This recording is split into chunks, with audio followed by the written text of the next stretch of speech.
Tudo bem? Sejam bem-vindos a mais uma live da F Cunha Produtora, esse projeto que eu estou fazendo de entrevistas desde abril desse ano, logo no início do distanciamento social. As demais entrevistas estão disponíveis no IGTV, para quem quiser procurar, e também no canal da F Cunha Produtora no YouTube, o link está na bio, ou então também se quiser procurar lá no YouTube é só procurar por F Cunha Produtora. E eu vou começar aqui então lendo uma pequena mini biografia que foi mandada pela minha entrevistada de hoje. Bom, ela é cantora há quase 30 anos, atriz, DJ, performer, escritora, aspirante a fotógrafa e artista plástica, artivista e milituda. Fala inglês, francês e espanhol. Também é faxineira. Ela é a vontade humana de dar vez e voz às mulheres pretas e trans. Negra, sagitariana enfesada e trans, uma mulher que quer tudo ao mesmo tempo, uma mulher que é tudo que quiser. Ela é a Valéria Barcelos, que já deve estar chegando por aí, eu estou esperando por ela. Tem aqui atrás já aqui uma camiseta, né, em homenagem à nossa entrevistada, que espero que já deve estar chegando na área. Eu acho que é importante a gente lembrar a questão de como é importante o trabalho da Valéria, né, a representatividade do que ela faz, né? Porque quando uma mulher negra e trans está num palco, por si só já é um ato político.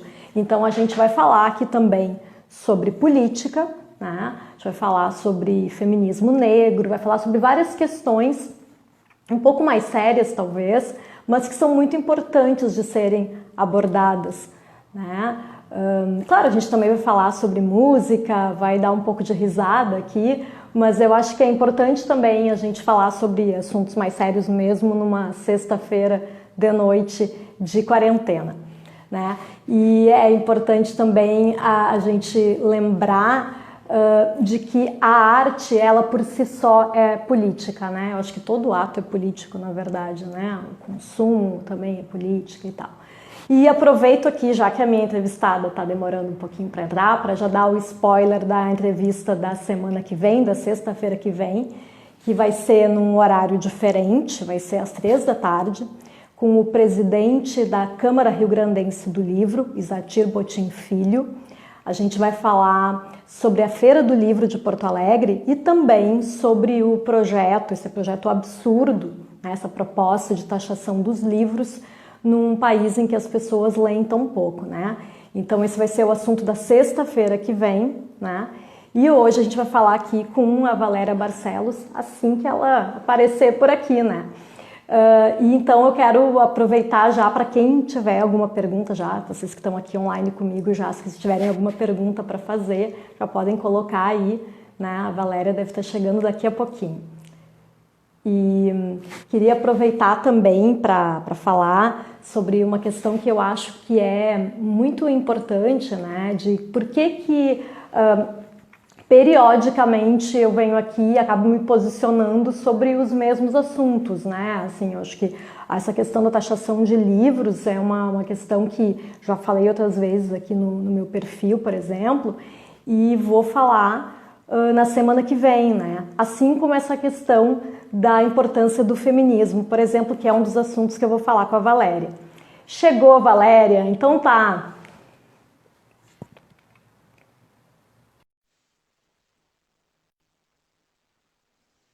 Esperar então para entrar. Olá! E aí, obrigada, Valéria, por ter aceitado o meu convite. Imagina, desculpe o atraso, mas eu tava, como eu te disse, mas aqui as pessoas que estão vendo não sabem, eu tava numa palestra, tava dando uma palestra de 3 horas, então acabou de acabar e foi um pouquinho mais do que o normal, e eu quase cheguei, estou aqui. Tá ótimo. Não, na verdade, assim, né, Valéria, eu li aquela mini biografia que tu me mandou, maravilhoso, aquele texto, né? E aproveitei para falar mais umas coisinhas aqui a teu respeito, mas eu acho que Ai, é que camiseta maravilhosa lá atrás, Tu gente! viu aqui a homenagem, viu só? É que eu sou privilegiada, eu tenho uma camiseta da Valéria, tá? Isso não é pra qualquer pessoa, né? Sabe que nem eu tenho mais essa camiseta, gente. Eu não tenho mais essa camiseta. Essa camiseta foi a primeira que a gente fez para meu staff, para a equipe. E aí a gente deu para algumas pessoas trabalharem pra gente. Acho que foi no show da Katy Perry, eu acho, que eu dei pro Piquet. Isso mesmo. O Então. Piquet Coelho, que é meu excelentíssimo, que já trabalhou com a Valéria como hold, ele estava dizendo isso hoje para mim, hoje de tarde. Foi a camiseta que eu usei na abertura do show da Katy Show da Perry. Katy Perry, nossa. Apenas isso, né, Valéria? Tá no nosso currículo isso. Então, eu sei que tu tá super ocupada nessa quarentena, né? Então, eu acho que a gente poderia começar conversando sobre isso, né? Sobre o que tu tá fazendo, porque na verdade já são muitos meses que a gente tá aqui nessa, né, de quarentena, distanciamento social, enfim, essa coisa que, assim, né? O que tu anda fazendo de março, da segunda quinzena de março pra cá? 1000 coisas, né? Eu primeiro tô tentando não surtar. É importante. Mas eu tenho produzido muito, Flavinha, assim, eu tô muito surpresa com toda a minha produção. Eu não tô aqui romantizando a pandemia, claro que não, eu tô falando por mim, né, o quanto foi curioso perceber que essa parada me fez produzir muito. Mas faz sentido, porque afinal de contas eu precisei parar, eu tava num ritmo de trabalho muito alucinado, assim, muito louco de uma semana no Rio de Janeiro, uma semana em Fortaleza, entendeu? E aí não tava dando certo para parar para fazer as coisas. Então eu tenho produzido muito obrigada. Tenho produzido muito mesmo, assim. Inclusive agora eu vou aproveitar para fazer uma minha propaganda bem de leve, que eu fui, eu juntamente com meu companheiro aqui, meu noivo maravilhoso, a gente está inserido, assim, a gente está imerso no audiovisual. E a gente tem alguns vídeos que já estão por aí do nosso audiovisual, e um deles a gente ganhou o Itaú Cultural, que vai sair no dia, que dia que é, bem? 9 de setembro agora, vai estar para o grande público. A gente vai postar aqui nas minhas redes as coisas. Daqui 5 dias. E aí, o que está acontecendo comigo, então? A gente está produzindo essas coisas aqui dentro de casa mesmo, né? E juntando ideias e vivências e colocando para fora, artisticamente falando, essas coisas. Eu também tenho escrito mais, eu tô escrevendo bastante. E sou uma pessoa que tem uma cabeça, uma mente que não para nunca. E é horrível isso, porque... e ao mesmo tempo é bom, porque meu namorado diz assim, se tu bota no papel, que se botar no papel, tira da cabeça. E é o que eu tenho feito, assim, eu tenho escrito muito. Eu tenho escrito peças de teatro, textos para coluna. Eu tô com uma coluna num site chamado Ponto G, que é, na verdade, sobre a Gabriela, não é nada sobre nenhum ponto do corpo, porque o ponto G que é o ponto de vista da Gabriela, e o nosso também. E também eu estou escrevendo agora para uma revista que vai sair daqui mais alguns dias, que chama Exatamag, que é de um site muito famoso da comunidade LGBT que chama Exatamente. Junto a isso, eu acabei de finalizar, juntar algumas coisas, tá? Lá na revisão já. Um livro meu que vai sair em novembro, talvez, ou final de outubro, que chama Genuflexório ou Confissões Literárias, que são esses textos que eu leio aqui no Instagram, todos eles reunidos num livro, e mais alguns que não entraram, mas que vão ter lá coisas inéditas. Também tenho mais 2 livros. Olha só que pessoa louca. Olha, mas olha que produtiva que tu tá mesmo, né? Nossa! Mas isso não é um livro inteiro meu, é só um capítulo que eu escrevi para um livro que chama Protagonismo, a convite do querido Rodrigo França, ator, diretor, escritor, que participou do Big Brother, etc e tal. E também junto com pessoas incríveis, como Sueli Carneiro, como Linda Quebrada, como Djamila Ribeiro. Então vai ter uma pessoa muito, muito legal lá, esse livro sobre pretitude. E tem um artigo que vai sair até o final do ano, deve sair também, que eu escrevi para a URGS, que foi compilado num livro, chama Psicologia Marginal, e o meu artigo fala sobre a marginalidade da arte. Até que ponto a arte é transgressora, até que ponto ela é marginal quando isso é feito por pessoas trans, quando isso é feito por pessoas trans. Ufa, cansei só de falar. E aí tem muita coisa, eu palestro também e faço shows virtuais. Mas que palestra que foi que tu deu agora? Conta aí pra gente. Então, essa palestra era sobre empregabilidade trans. Chama porque eu ainda faço essa palestra para outras pessoas. Chama Transpondo Ideias, em que a gente sobrepõe ideias do imaginário da cisgeneridade, né? Das empresas detentoras desse poder de decisão da dignidade para os corpos de pessoas trans, porque assim, dar o emprego é dar dignidade, é dar autonomia financeira, portanto, dignidade perante esse mundo capitalista. E chama-se. E aí, isso e também relações interpessoais, assim, no individual, no empresarial e no social. né? Então, como essa empresa recebe, como essas pessoas, esses colegas recebem, e como essa pessoa recebe todas essas informações. Então, a gente está correndo atrás.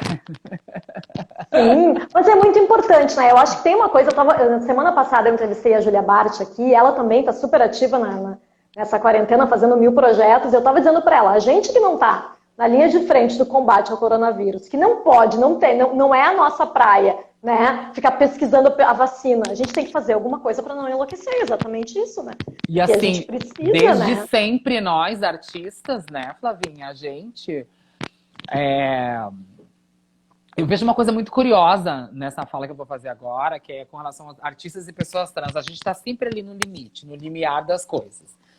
Primeiro que a gente está salvando a pandemia, porque a saúde mental é o que tem sido pautada, já que a gente não consegue tratar sobre saúde mesmo, porque fica difícil até para ir no hospital. A saúde mental tem sido, sim, uma grande pauta das pessoas. E nós, artistas, temos feito muito sobre... Assim, estamos sendo o que tem salvo. Mas e quem é que salva os artistas? Me comenta isso, né? A arte salva, mas quem salva os artistas? A gente tem que ficar pensando nisso. E também tem que atentar a esse isolamento social que todo mundo está experimentando e que as pessoas trans experimentam desde que se entendem enquanto pessoas trans, né? Eu gosto de fazer essa provocação da máscara. A máscara tem me dado mais autonomia para sair de casa quando eu preciso do que quando eu não precisava usar. As pessoas respeitam muito mais meu gênero agora com máscara do que sem. E também porque democratizou essa coisa que a gente não tem, que é a liberdade o direito de ir e vir de pessoas trans, eu estou falando agora especificamente, né? Sim. Todo mundo está experimentando o isolamento social que nós, um distanciamento físico que nós temos, né? Enquanto pessoas trans. Todo mundo está experimentando disso agora. Todo mundo não pode sair de casa, assim como nós, que não podemos sair porque vamos ser mortos, ou porque vamos ser rechaçados, ou porque, né?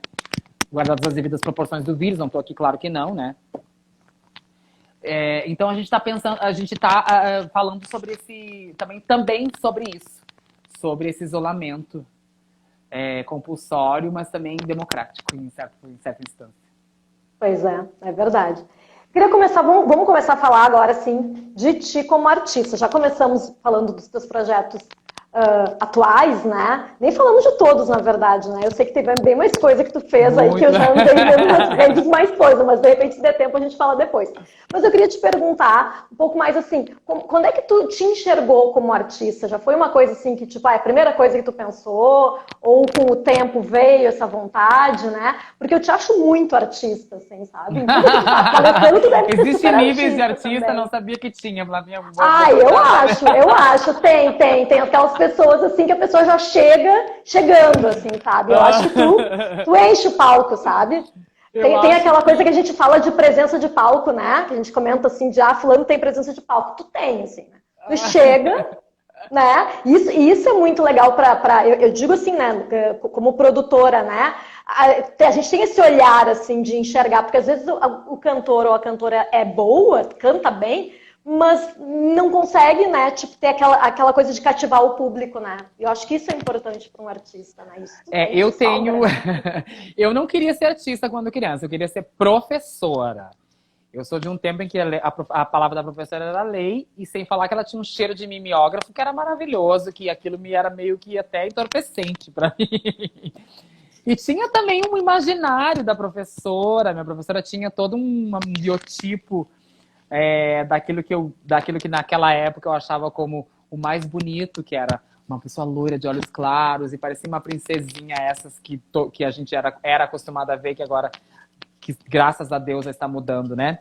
E eu queria muito ser professora, não queria ser artista. Eu comecei a cantar aos 6 anos de idade, por imposição da minha professora, que disse: precisamos de alguém para representar a sala e você vai. Porque ela me pegou cantando sozinha num canto, porque eu era assim, falava sozinha, conversava sozinha, cantava sozinha, porque era uma criança trans, né?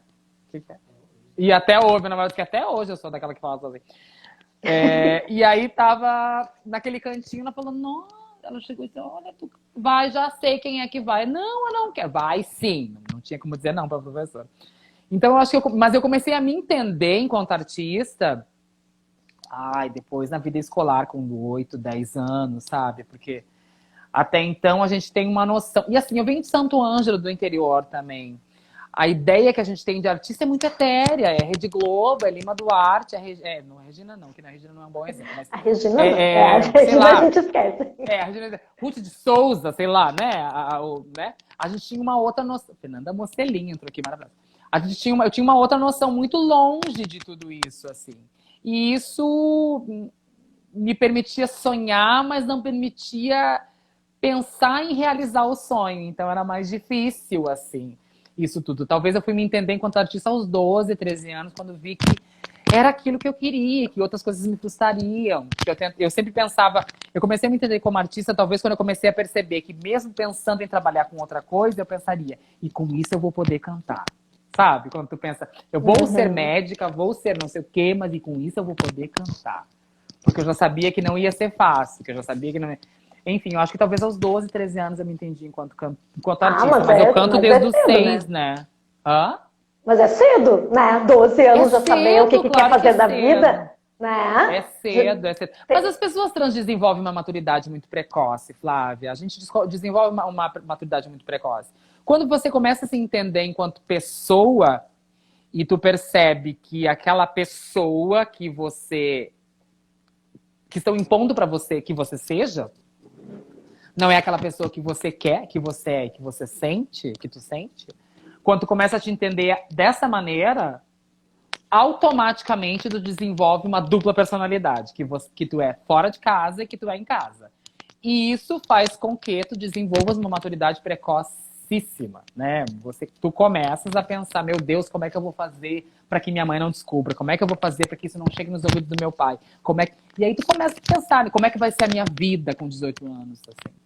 Eu tenho um episódio muito curioso de quando eu tinha 6 anos de idade, 6 para 7, que eu fui tomar banho com a... Eu achava que todo mundo era menina. Eu achava que no mundo todo mundo era menina. Eu achava que todo mundo era fisicamente e, assim, figuradamente, todo mundo igual.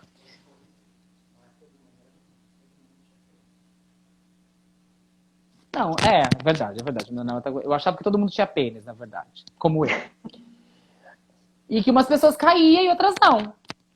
Porque eu via minha mãe falando sobre menstruação e ela dizia, ai, fulana ficou mocinha mais rápido, mais cedo. Eu achava que ficar mocinha era cair o pinto. Olha que ideia. Mas eu desenvolvi essa ideia porque eu fui tomar banho com a minha mãe e eu vi a minha mãe sem roupa, né? E eu olhei e vi que a gente era diferente. Aí eu apontei para aquilo e falei, mãe, o que é isso?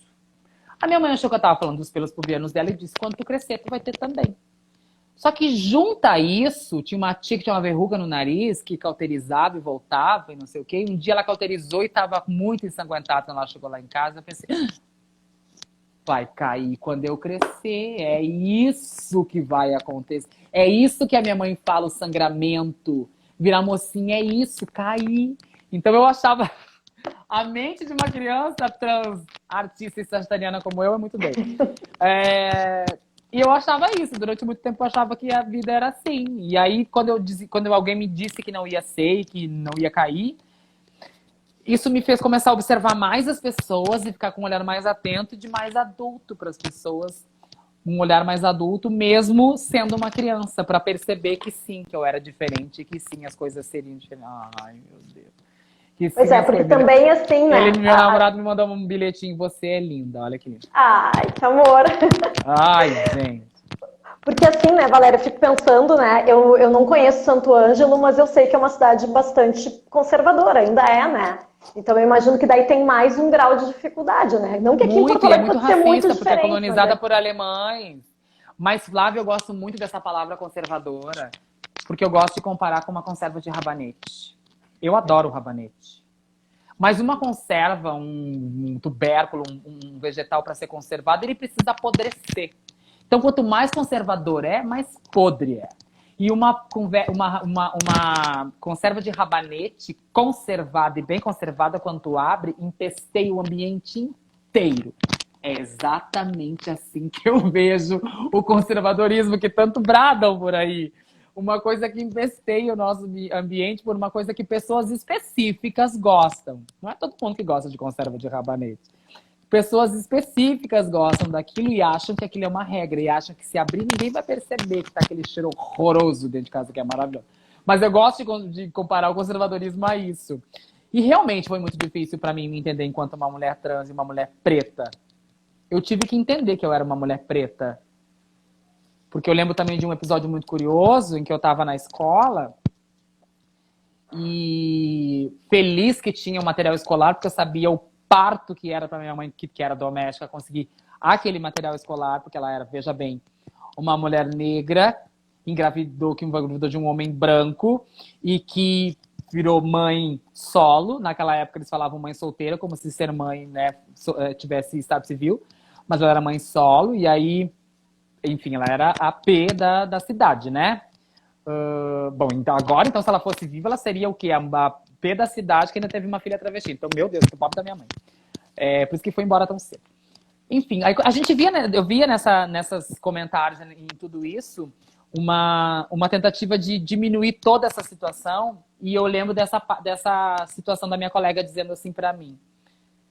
Antigamente, bem antigamente, quando eu era criança, anos 80, o saco de 5 quilos de açúcar era de uma coisa que eu nunca vou esquecer, que era cristal açúcar, esse grandão. Eu peguei um saco desses, eu não tinha mochila, porque mochila era supérfluo, mochila era luxo.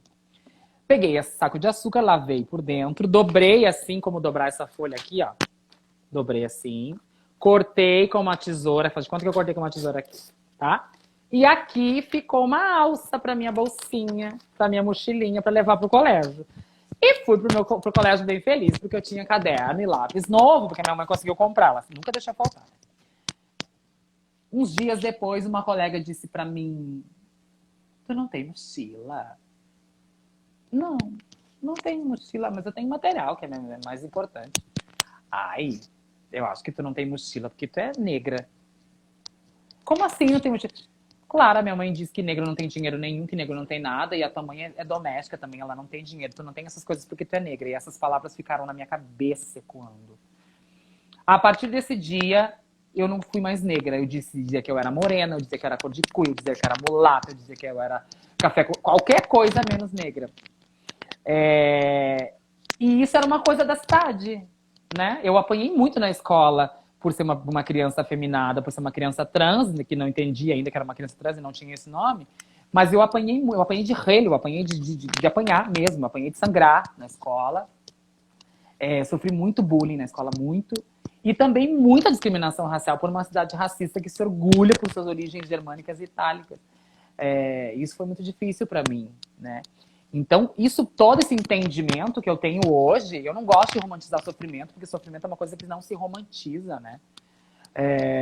Nunca. É como a pandemia, romantizar a pandemia, né? Não dá para romantizar isso. Mas eu vejo que muito foi construído disso também, sabe? Eu gosto de pautar as nossas existências. Nossa, como eu falo, não parei de falar ainda. Eu gosto de pautar nossas existências a uma cebola, mostrar como se fosse uma cebola, porque nós somos uma cebola. Como uma amiga minha, que eu cito ela em todas as palestras, em todos os lugares que eu vou conversar, eu falo isso aqui, a Margot Tonhon. Ela me disse uma vez que somos como cebolas, que somos feitas de camadas. Eu tenho mais na minha cara a camada da etnia, a camada da negritude. Embaixo dessa camada tem a camada da transexualidade, embaixo dessa camada tem a camada de ser artista. E isso vai moldando uma pessoa. Todo mundo tem uma camada, vai formar de uma camada. Como uma cebola, e assim como não existe uma cebola oca, não existe uma pessoa oca, existe uma pessoa formada de camadas. E, inclusive, essas camadas podem ser camadas de preconceito, podem ser camadas de maldade pura. É o que eu via lá, né? Então eu precisei entender essas minhas camadas e não tirá-las e não escondê-las. E o tempo fez isso, o tempo é senhor de tudo, para que eu tivesse essa noção que eu tenho hoje da vida e de coisas aos 40 anos. E sou uma jovem senhora de 40 anos, é muito jovem. Mas precisei entender isso, né, com o tempo, com todas essas experiências.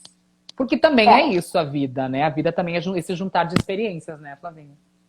Com certeza. Mas eu ia te perguntar assim, né, que a gente, na verdade, estava falando antes do conservadorismo, né? A gente tinha uma falsa ilusão, eu acho, né, de que as coisas, assim, sei lá, há 10 anos, assim, eu achava que a gente estava vivendo num país que era que tinha lá os seus conservadores, mas eles estavam lá fechadinhos no armário deles, meio quietinhos, assim, né? E aí, enquanto isso, estava tendo um avanço do movimento LGBT, do próprio movimento feminista, que depois aumentou mais em 2015, que é considerado a última onda e tal. Mas aí agora, assim, né, digamos que uns 2 anos para cá, a gente tem isso muito evidente pela pessoa que ocupa lá o Palácio Planalto, né? Não Mas assim, já é? estava vindo, né? Já estava vindo isso, né? E acho que a gente, eu queria primeiro te perguntar isso, né? Assim, tu acha até que ponto Bolsonaro influencia nessa onda conservadora que acaba tendo tanto esse preconceito, esse discurso de ódio tão desavergonhado, né? As pessoas perderam a vergonha, né? Sim, eu acho que ele influencia pouco, sabia? Eu acho que ele não influencia tanto quanto as pessoas imaginam. Essas pessoas, você estava esperando uma oportunidade real. Eu acho que ele só deu voz, sabe? Eu acho que ele só deu voz para essas pessoas. Essas pessoas sempre estiveram aqui, Flavinha. Eu sei disso, eu já senti muito. Essas pessoas sempre estiveram aqui disfarçadas, o que é muito pior. Eu acho que a gente tem que agradecer, às vezes, a esse lixo que está aí, guardado as devidas proporções, a finalmente tirar das catacumbas toda essa podridão que veio junto com ele, porque ele é uma pessoa de alma podre. É a conserva, entendeu? Eu acho que ele foi a mão que abriu o pote da conserva e fedeu aqui tudo. Eu acho que ele ajudou a dar status quo, assim, a dar dizer assim, ó, nós chegamos aqui. Ele é uma representatividade da podridão, eu diria. Ele é a raiz do rabanete da conserva. Eu acho esse ser assim, poucas vezes eu senti coisas tão ruins por uma pessoa. É horrível falar isso, eu sei. Eu sei que é muito ruim, mas assim, eu sei que tem muita gente aí que partilha desse sentimento. Mas eu também eu vejo muito poucas vezes sentir isso de pessoas tão próximas. Sentir a mesma coisa de pessoas tão próximas. O que me preocupa mais é saber que essas pessoas estiveram tão perto de mim durante tanto tempo e eu não percebi. Eu fico pensando como é difícil a gente conviver com as diferenças. É tão difícil conviver com as diferenças que tu quer apagá-las, que tu quer destruí-las. E veja bem, a gente não está defendendo aqui nem A, nem B, nem C. A gente está falando da atualidade. A gente precisa falar sobre isso, né? E o bolsonarismo virou muito mais do que uma divergência política. Virou um endeusamento da ignorância. Virou muito mais que uma bandeira política. Virou um endeusamento da ignorância. Aquilo que falavam sobre Lula, que falavam sobre Dilma, eles fazem de maneira muito pior. E eu falo eles porque eu não me incluo nessas pessoas que conseguem endeusar uma pessoa, né? Não consigo entender esse tipo de prática. Ainda mais uma pessoa que dissemina todo esse ódio. Assim, nós sempre fomos muito atacadas, nós LGBTs, em especial as mulheres trans, né? Por sermos quem somos.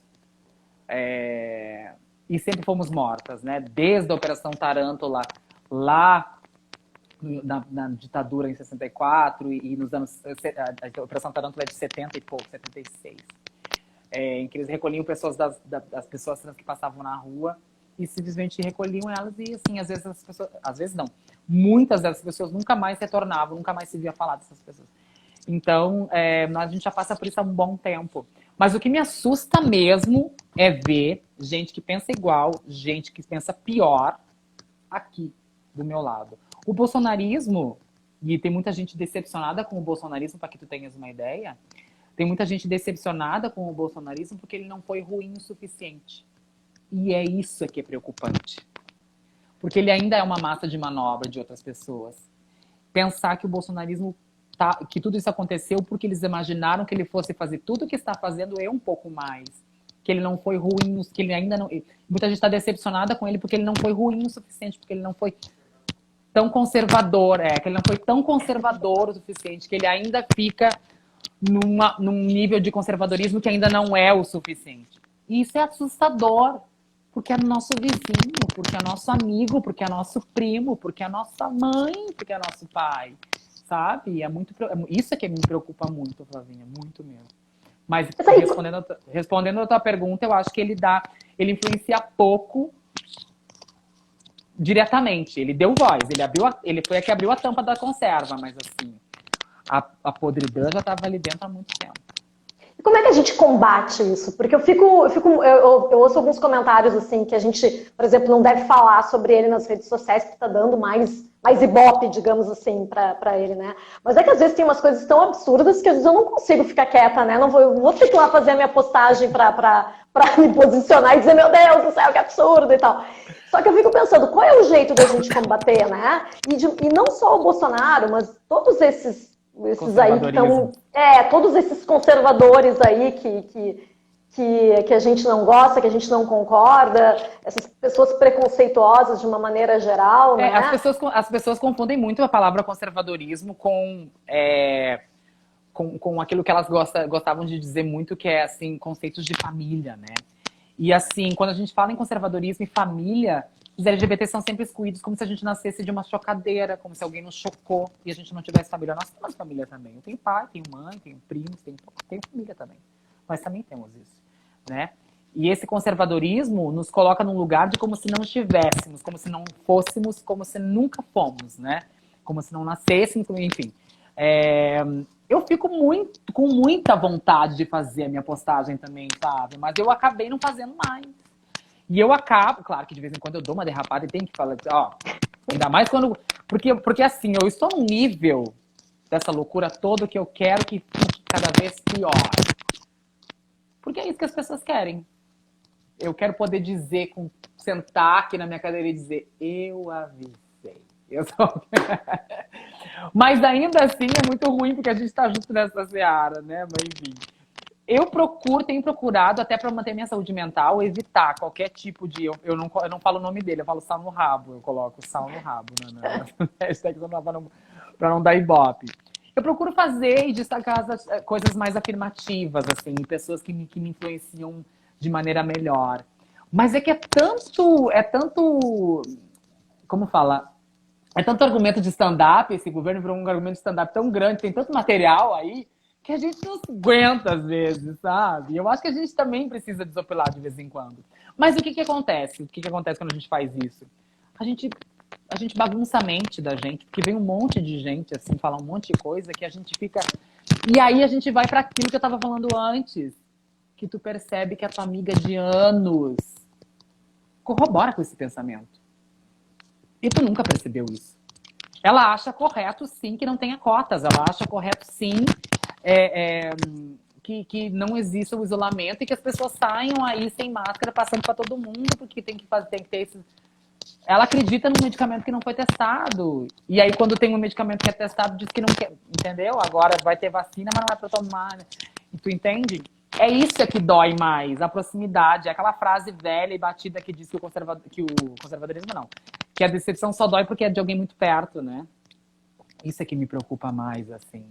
Mas eu evito de falar. Mas super respeito quem fala, porque eu também gosto de ficar sabendo. Mas eu evito de falar porque isso tem me feito mal, assim. Teve uma vez que eu tava num looping que não parava nunca e tava mal, sabe? Eu tava me sentindo mal, tava me fazendo mal. Tava afetando meu sono, afetando meus dias. As minhas relações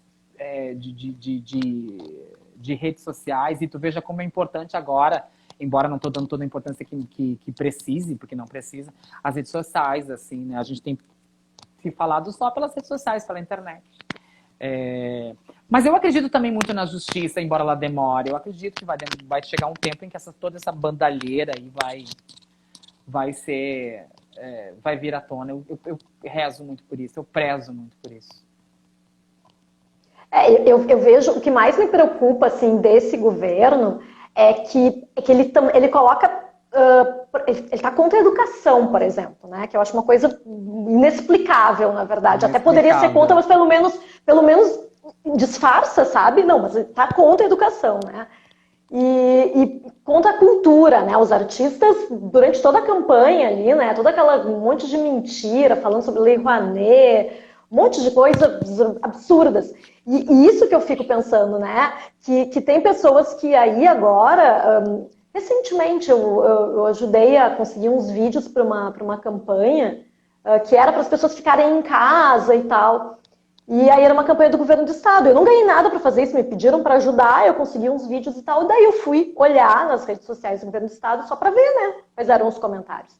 E aí tava todo mundo dizendo, esses artistas aí tirando o dinheiro do povo, as pessoas tinham gravado da sua casa, com seu As pessoas celular, não sabem mandado, nem o que né? significa a Lei Rouanet. Elas não E sabem nem não, como é que funciona, sabe? É um achismo. E elas falam de cadeira, porque eu sei que você tirou, que você não tem. Gente, não sabe, sabe? Teve uma campanha publicitária maravilhosa que aconteceu há algum tempo, claro que tiveram que parar, porque sim, sempre tem alguém que reclama, né, que tá aí nessas cúpulas da salada de rabanete, etc e tal, que eles faziam o seguinte, eles pegavam os comentários homofóbicos ou transfóbicos, ou assim, desse tipo aí das pessoas, e faziam um outdoor e colocavam na esquina da casa da pessoa, com o nome da pessoa e a cara dela. E aí a pessoa fica, não, porque não sei o quê. Gente, mas tu falou ou não falou? Como é que pode? Ah, é isso, né? Porque a internet também é terra de ninguém para algumas pessoas, mas eu acho que a gente precisa nunca esquecer que existem crimes cibernéticos e que a gente tem defesa para isso. Você pode falar o que você quiser, o país é livre. Mas não esqueça que todo direito tem um dever, né? Junto com ele. E as pessoas não podem esquecer disso. Inclusive nós, porque a gente deixa de falar muitas coisas, deixa de expor as nossas opiniões e falar algumas das coisas, porque tem medo de tudo isso. Nós fomos silenciados pelo medo, os artistas foram silenciados pelo medo.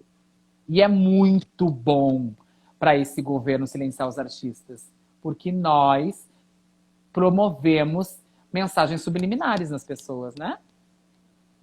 Gente, os grandes movimentos de mudança foram graças aos artistas. Eu não estou aqui falando, nos vangloriando aqui, mas estou dizendo que sim. Por exemplo, a libertação da mulher e a libertação sexual das pessoas veio na Tropicália, que era um movimento musical, né? A bossa nova, que trouxe esse outro olhar para o amor livre e enfim, né? Para essas diferenças entre homens e mulheres, etc. e tal, evidenciando-as e assim, depois as pessoas foram entender melhor sobre isso. Quer dizer, grandes movimentos musicais vieram grandes diferenças vieram através dos movimentos musicais. A arte tem esse poder, né? Eu costumo dizer que a arte é ar e ter, é o ar que eu tenho.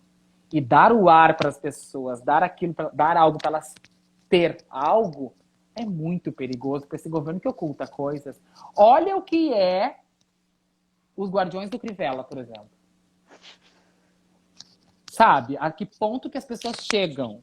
E assim, tem muita coação, porque a pessoa ganha. Porque assim, conseguiram colocar também na cabeça das pessoas que a maior vitória do opressor sobre o oprimido é ser o próprio opressor. Né?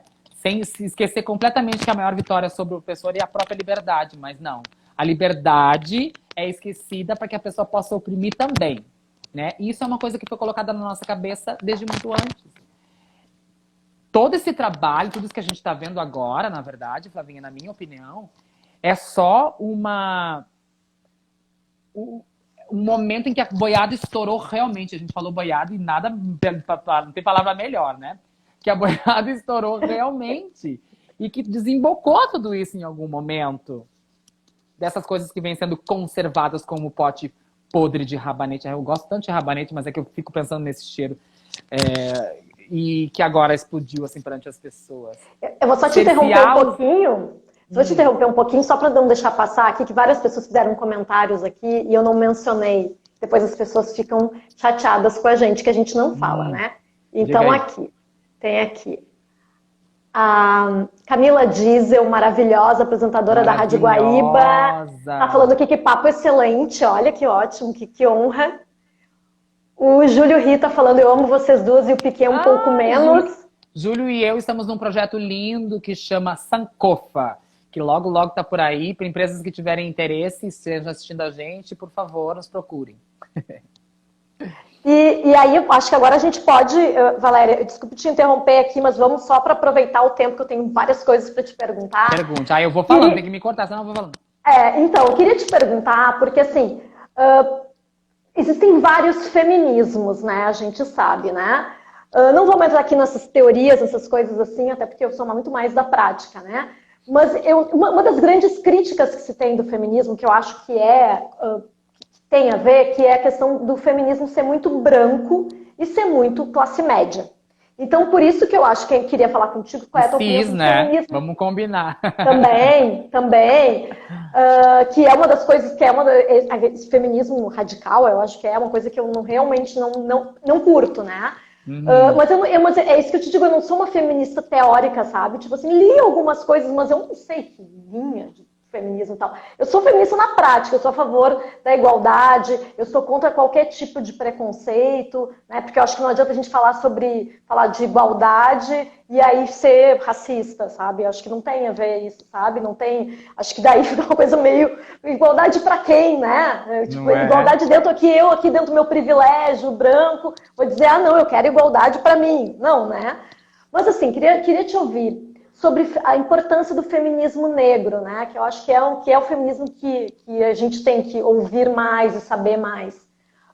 E também já aproveito para te perguntar sobre qual é a tua opinião sobre a Djamila Ribeiro, que é aqui no Brasil a principal, né? Que começou a falar sobre esse assunto. Uhum.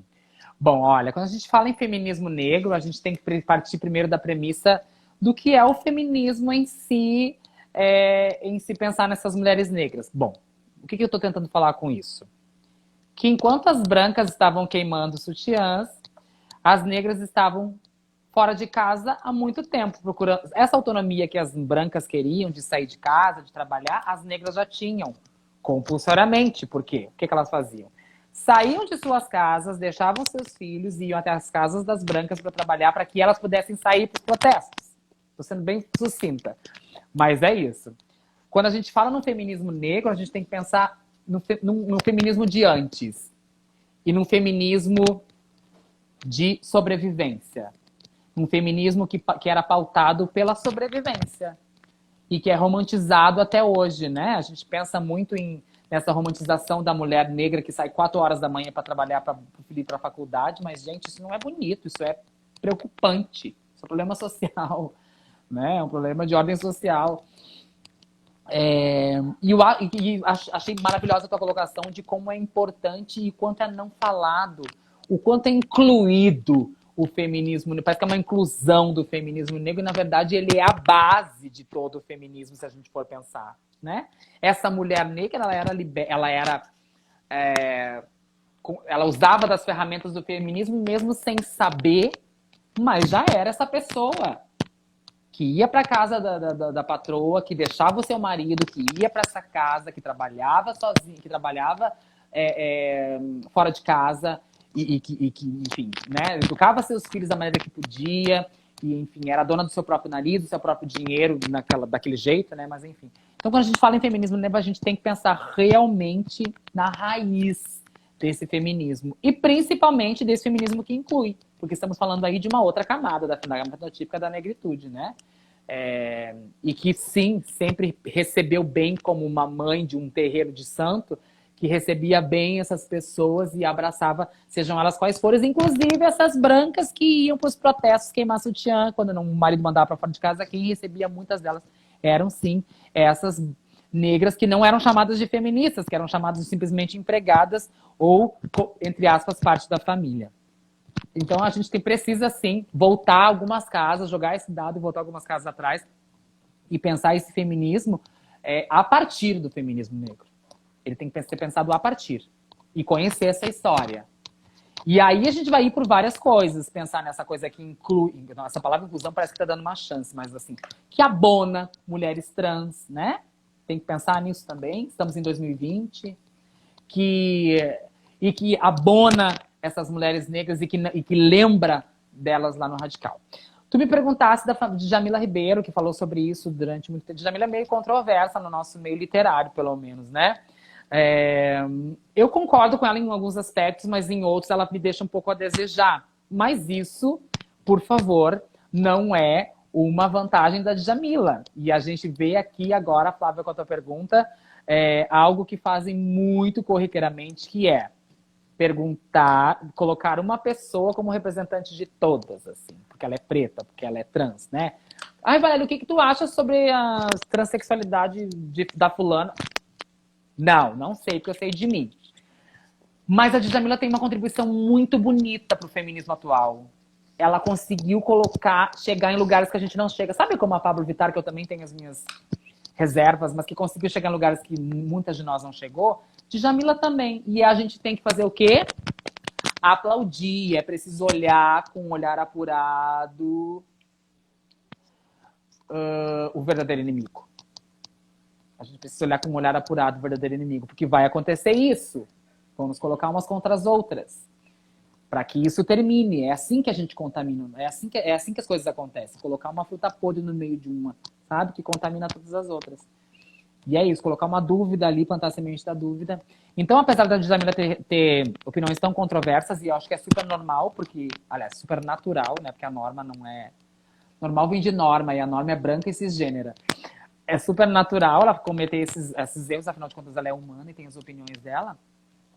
Mas se fôssemos, assim, dar uma nota pra Djamila, se é que eu possa fazer isso, eu daria 9, daria um 9 pra ela. Eu sabe que o livro dela, o Pequeno Manual Antirracista, eu acho ele didático, né? E eu acho isso importante, porque eu acho que tem algumas pessoas, talvez, eu li algumas coisas e eu pensei, tá, mas isso aqui, né, meio óbvio, talvez. Mas é que talvez para uma pessoa que não tenha, sei lá, nunca lido sobre o assunto, a que precise começar realmente, assim, sabe, passo a passo, né?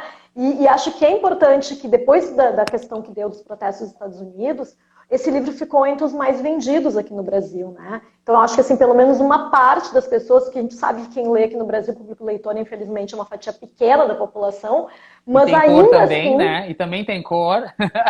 Pois é, mas eu fico pensando, né, que é uma coisa assim, as primeiras entrevistas que eu fiz aqui para falar sobre racismo, eu me senti na necessidade de falar sobre o tal lugar de fala que a Djamila, né, que criou e tal, mas falar, olha, estou falando aqui do meu ponto de vista de branca, né?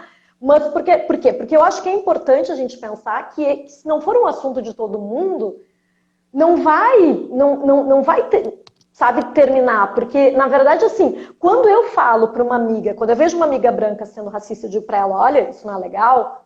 É isso aí, Flávia. Mas Né? o lugar Ela é para esse. pra pensar. Eu já passei por isso, de ter que A falar e dizer assim, branquitude, eu acho assim, claro, eu acho assim, as pessoas têm que entender uma coisa. A gente vai desmistificar uma coisa ótima agora. Não é que as pessoas brancas não possam falar sobre esse assunto. Muito pelo contrário, elas devem. Porque o racismo não é inventado por gente preta. O racismo é inventado por gente branca. Não foi o preto que inventou o racismo, foi o branco. Então, esse lugar que tu colocou agora é perfeito.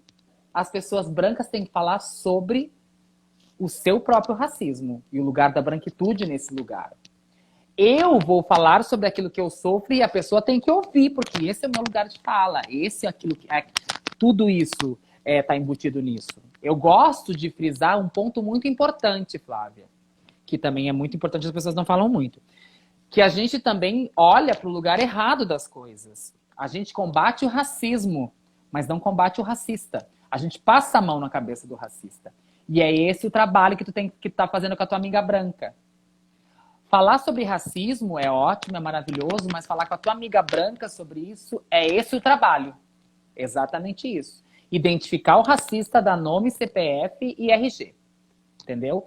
Não adianta eu focar no racismo, o racismo tem que acabar e o racista continua aqui para continuar fazendo isso. Essa pessoa aqui, ó, é que precisa ser tocada por esse assunto. É ela que precisa passar vergonha, é ela que precisa entender que vai ser processada, que tem justiça, que existem associações. É exatamente isso. Porque o que acontece?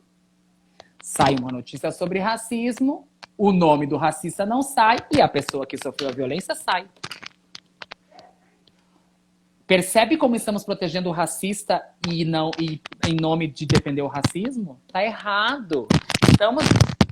Estamos defendendo a transfobia, acabar com a transfobia, mas defendemos o transfóbico, não falamos quem ele é, porque vai perder o emprego. Não tô nem aí, pensasse antes. A informação tá na palma da tua mão, aqui, literalmente, que é um celular. Você tem discernimento para procurar Pornotube, Xvideo, RedTube na internet. Tu tens discernimento para procurar a informação correta. E vamos combinar que tu sabe muito bem o que é correto, porque tu sabe o que é incorreto. Então é assim que as pessoas têm que pensar também. Não, e essa pauta do que tu falou é maravilhosa, é isso aí mesmo. Tu tá fazendo pelo que é certo. Não é que não pode falar. Não só pode como deve, porque esse é um assunto da branquitude, não é nosso, não é da negritude esse assunto. O racismo é um assunto da branquitude, não é nosso. Agora, esse trabalho aí que tu faz de chamar a tua amiga branca pro cantinho e dizer, amiga, assim eu não posso te defender, é perfeito, porque é isso mesmo que tem que acontecer. Né? Identificar. E dói, Flavinha, sabe por quê? Porque a gente, nessa ânsia, e é um exercício que eu peço que as pessoas façam, de reconhecer essas pessoas, né? Se depara, às vezes, com a própria mãe. Se depara, às vezes, com o pai. Se depara, às vezes, com o irmão, com o marido, com o avô. E aí cria N desculpas porque ele não sabia, porque é de outro tempo, porque não sei o quê. E assim, o mundo vai mudando e as pessoas vão se adaptando a essas novas mudanças, mas a isso ela não quer, ela se gruda com unhas e dentes e não quer largar. Vamos repensar também isso, né? É tão difícil repensar essas coisas porque a gente identifica o racismo, mas não quer identificar o racista, porque ele pode estar dentro da nossa casa, ele pode ser até a gente às vezes. Então é por isso que é tão difícil, né? A gente se agarram nisso, com unhas e dentes. Claro, e eu acho que é porque todas as coisas que são estruturais, né? O machismo, o racismo, as pessoas têm que começar a questionar as próprias atitudes, né? E aí começar a pensar, não, mas essa atitude que eu fazia ali, sei lá, não é legal, eu vou ter que mudar. E esse exercício de autocrítica não é todo mundo que está disposto a fazer. Porque daí, assim, né, a pessoa que está mais velha, ai, não, mas aqui eu não tenho mais idade para não sei o quê. Não tem idade, você vai. Enquanto estiver aqui vivo, tem que estar em processo de mudança para melhorar, né? Então, e para tentar ser uma pessoa melhor, né? Porque vamos combinar, né? A gente está aqui para tentar evoluir, eu acho, né? Espero, né? Porque eu acho que é muito isso.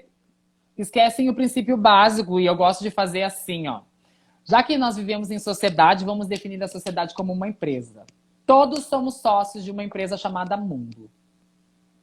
Todos somos sócios dessa empresa. Quando tu é sócio de uma empresa, tu quer ter o quê? Lucro. Para ter lucro tem que acontecer o quê? Comunicação entre os sócios, e todo mundo tem que trabalhar junto para o bem dessa empresa. O que é trabalhar junto para o bem dessa empresa? Fazer coisas boas para essa empresa crescer. Essa empresa chamada Mundo, em que a gente é sócio, como uma sociedade, precisa ouvir todo mundo. Todo mundo tem que estar bem. Se um não está, a empresa não vai bem. É assim que tem que pensar também, né? É um pensamento que eu tenho, assim, uma visão que eu tenho. Eu faço umas comparações meio loucas porque sou da filosofia. Vou indo e nunca volto, nunca volto. Mas então, vamos agora voltar aqui. A gente está se encaminhando já pro final, assim, né? Que daqui a pouco o Instagram termina. Já? Sim.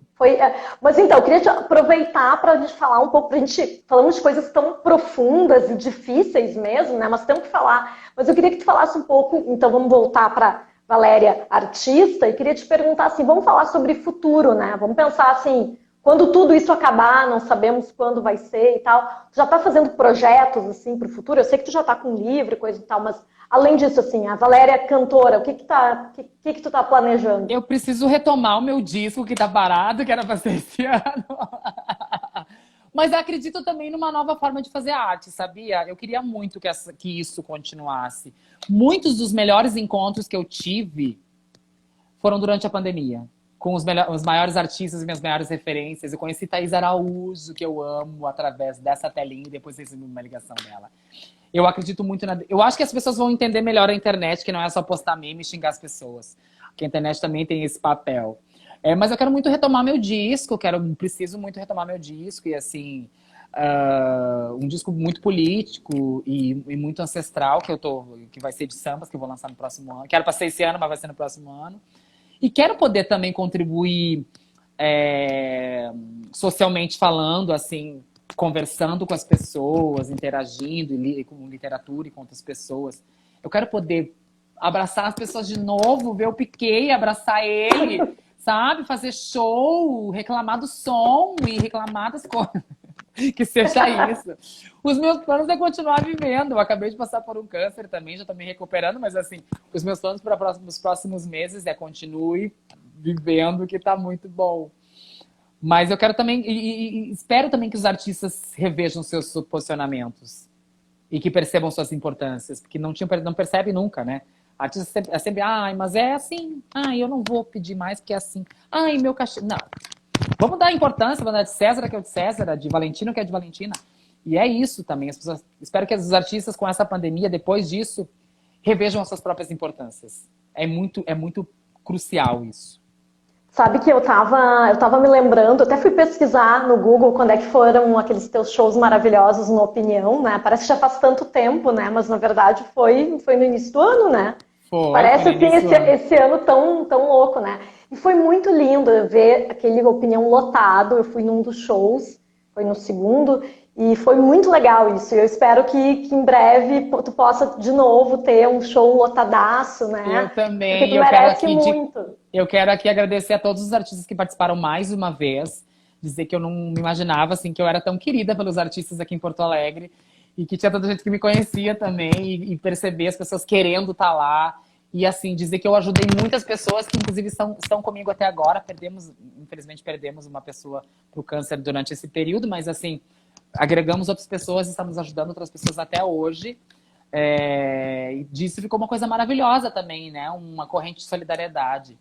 E disso eu também vi isso, Flávia, sabe? O quanto os artistas não têm noção da sua própria força e o quanto ali todos juntos tiveram um pouco dessa noção e conseguiram perceber um pouquinho. Tomara que ficou essa sementinha da dúvida, likes, e que se agreguem valor a si próprios nesse período, sabe? Espero muito mesmo, muito.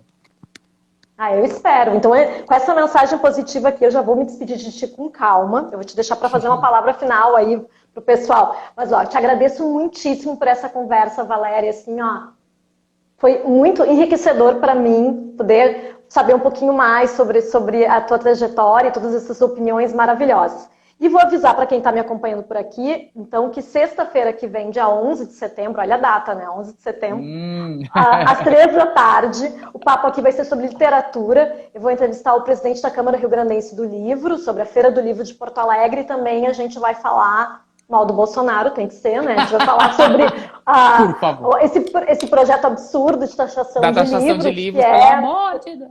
completamente bizarro, né? Então, tu tem aí uns minutinhos para dar o recado que tu quer e deixar para as pessoas. E aí, quando estiver encerrando aqui, eu te dou um sinalzinho aqui para a gente dar o Tá tchau. bom, eu vou aproveitar esses minutos finais para vender meu peixe, então. Bom, me acompanhe lá no Spotify, Valéria Barcelos. Tem 3 singles que a gente lançou. Ninguém Te Avisou, Memórias e Esmalte Velho. Tem também a gravação com a maravilhosa Adriana Defente, que deve sair um videoclipe daqui a alguns dias. Mas isso a gente vai ficar sabendo pelas redes sociais da própria Adriana. Eu tenho para convidar vocês também para no dia 9 acompanhar o lançamento do meu vídeo Rituais Virtuais, que foi vencedor do Itaú Cultural. Então logo, logo vai estar por aí também, que eu também me aventuro nos vídeos e no audiovisual.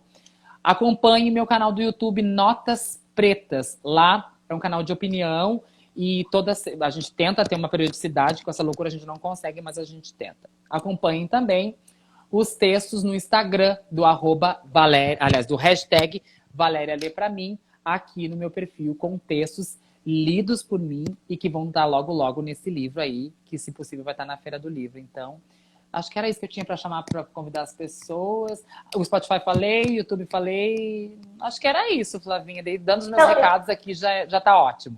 Então eu vou vender o meu peixe aqui, dizer para quem chegou agora aqui no perfil da Valéria, que esse papo vai estar no meu perfil, F Cunha Produtora, me sigam lá.